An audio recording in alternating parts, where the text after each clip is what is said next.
Bonjour à tous, dans cette vidéo comme tous les mois, nous allons parler des activités à faire au jardin, que ce soit dans le potager, le verger, les ruches, la mare ou bien même le jardin d'ornement.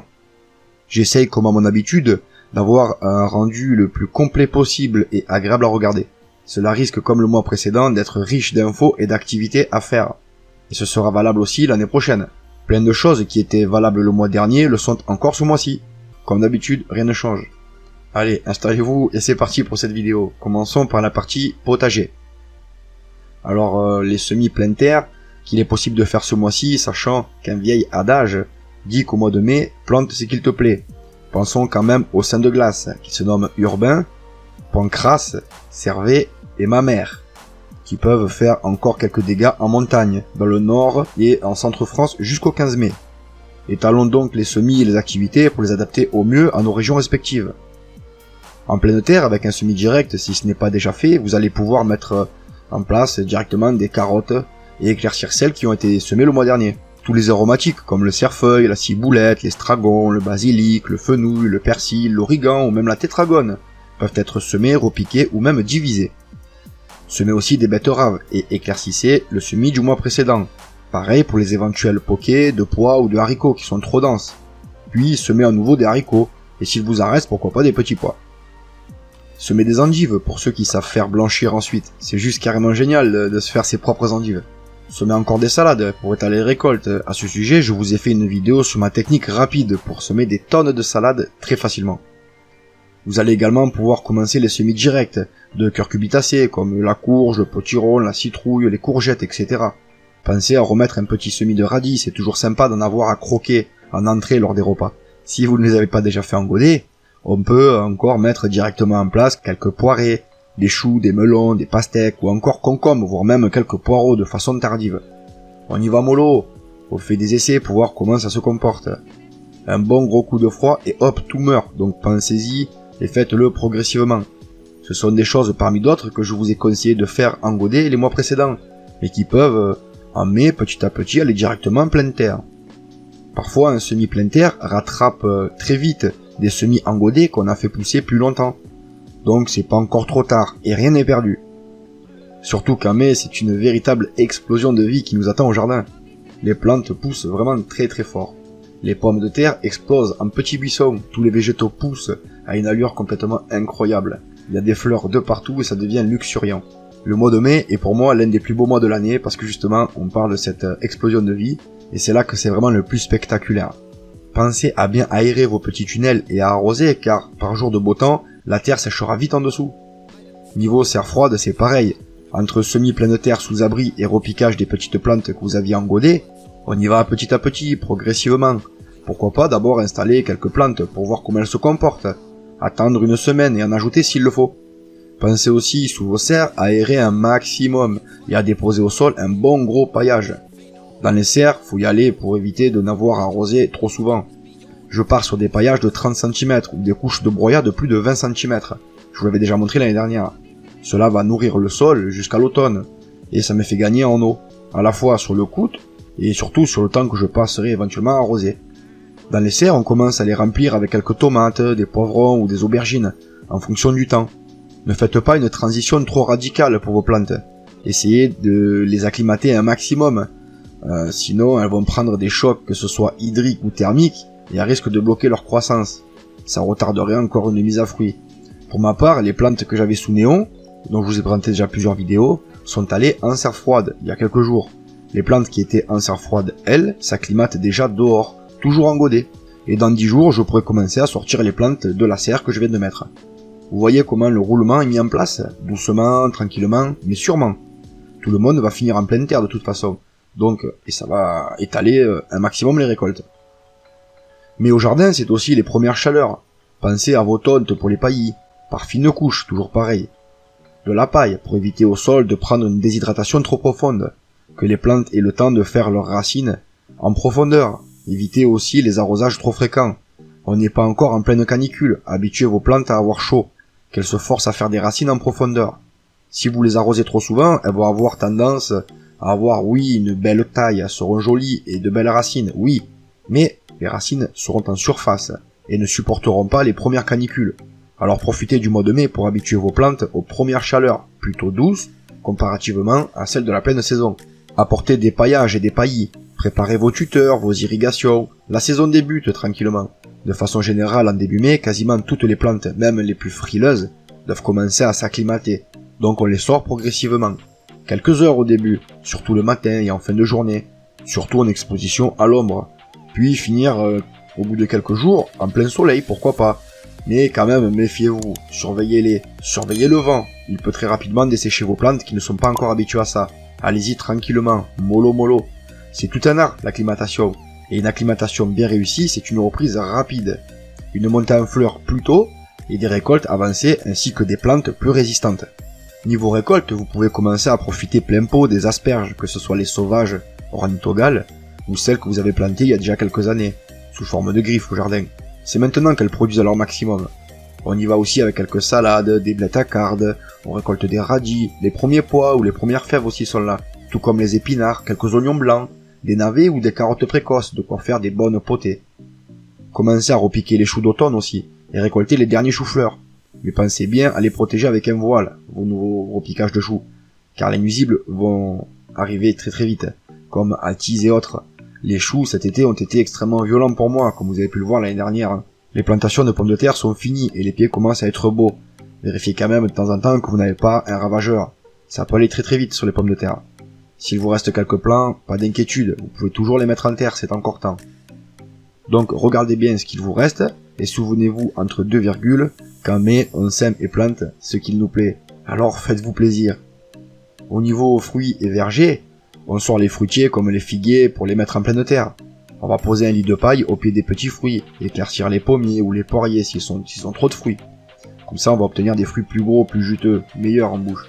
On peut encore planter des fraisiers, pas de soucis. La plantation des arbustes exotiques commence dans le sud. Régalez-vous aussi des premières cerises hâtives. Paillez aussi les fraisiers et les petits fruits comme je viens de le dire par plusieurs passes, car au printemps, surtout au mois de mai, les paillages vont vite disparaître. Non seulement mangés par le sol, mais aussi pour les petits oiseaux. Donc pensez à renouveler les paillages. Surveillez l'apparition d'oïdium et du mildiou aussi, surtout sur les vignes et les framboisiers. Vous pouvez aussi creuser une petite cuvette autour des jeunes arbres, pour qu'ils gardent l'eau de l'arrosage. Quand on va arroser, c'est plus facile. Profitez de cet arrosage pour nourrir vos fruitiers. C'est aussi la pleine saison pour les chenilles tordeuses et autres ravageurs comme les pucerons. Alors faites un tour au verger, tous les 2-3 jours, surveillez vos arbres. Traitez avec des purins, du vinaigre blanc ou du savon noir. Le début de saison peut être difficile pour certains fruitiers. Il faut leur apporter un soin maximum et éviter que les ravageurs ne les fatiguent de trop. Surtout avant la pleine saison d'été où ils vont souffrir un maximum, qu'ils économisent leurs forces tant qu'ils le peuvent. Ils devront résister à de fortes chaleurs et au manque d'eau cet été. Ne laissez pas votre verger devenir une forêt amazonienne. Entretenez et récupérez les tontes que vous déposerez au pied des fruitiers, par petites couches successives, comme au jardin. Ça les aidera au mieux à tenir. En mai, on va greffer aussi les châtaigniers, les noisetiers. On va marcoter l'actinidia, qui est le kiwi. On va greffer en fente les pommiers, les poiriers, les noyers ou les néfliers. On commence aussi déjà les premiers semis de noyaux. Pour ceux qui en ont, pincez les jeunes pousses sur les orangers, les clémentiniers ou les citronniers pour induire une ramification sur les rameaux, surtout dans le sud, et puis on taille encore les oliviers. En mai, il pleut, donc surveillez l'apparition des maladies cryptogamiques, comme l'oïdium. On peut par exemple contrôler ce dernier en prévention si on pulvérise simplement du lait dessus. Ça semble bien fonctionner car je l'ai fait l'an dernier et j'en ai pas eu dans les petits fruits. Voilà une petite astuce toute simple mais drôlement efficace. Commencez aussi vos premiers purins d'herbes et d'orties. Ils seront utiles en préventif, pour nourrir ou en foliaire.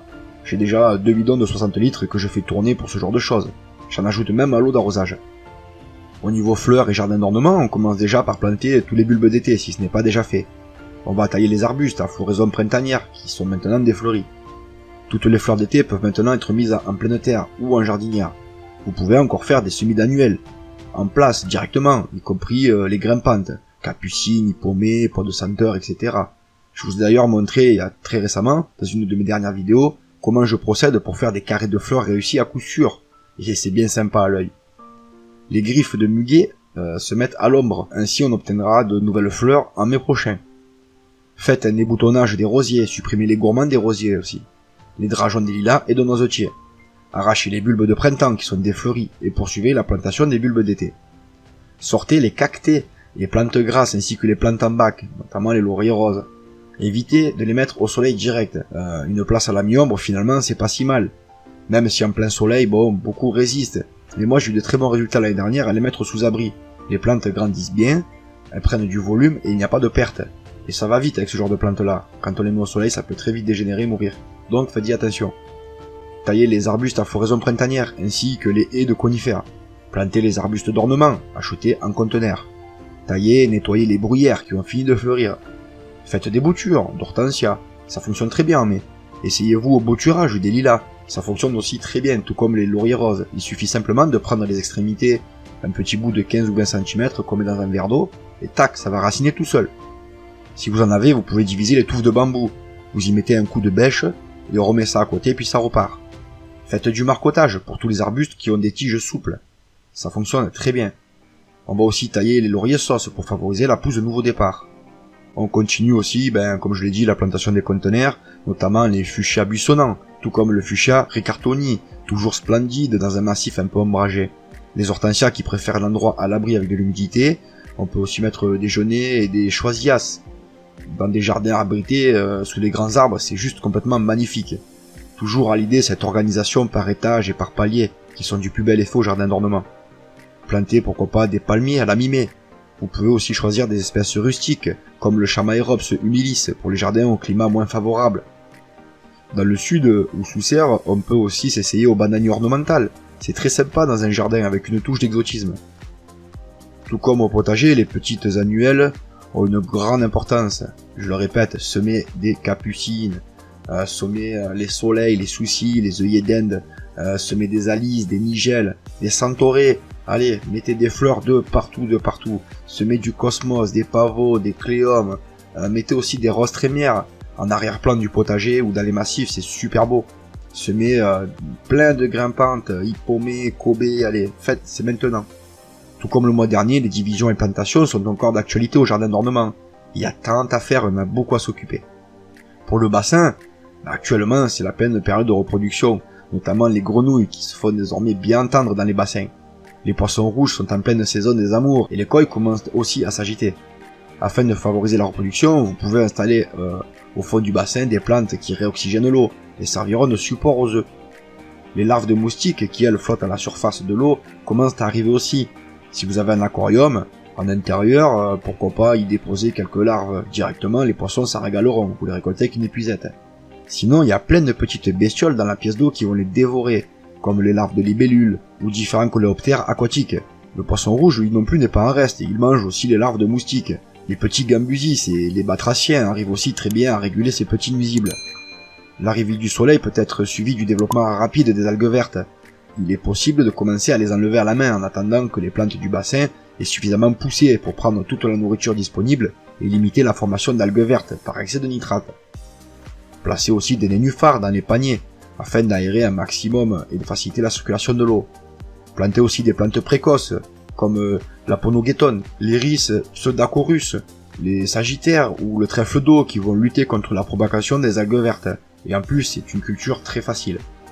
Si vous avez un bassin suffisamment grand pour les poissons, si vous pouvez l'accueillir, essayez d'introduire pourquoi pas des ides mélanotes, qui est un petit poisson qui ressemble à un gardon et qui arrive bien à réguler les mauvaises algues ou larves nuisibles au bassin. Il touche très peu aux plantes et ne creuse pas profond pour trouver sa nourriture. C'est un bon allié. Il existe de plusieurs couleurs comme bleu, doré ou argenté. Il est d'un poids approximatif de 2 à 4 kg une fois adulte. Il reste relativement petit, de 60 à 70 cm une fois adulte. Il survit très bien pendant l'hiver dans un bassin d'au moins 1 mètre de profondeur. Ils vivent par petits bancs et offrent de très bonnes parties de pêche. De plus, ils vivent assez longtemps, de 10 à 15 ans. De quoi peupler un bassin efficacement et durablement.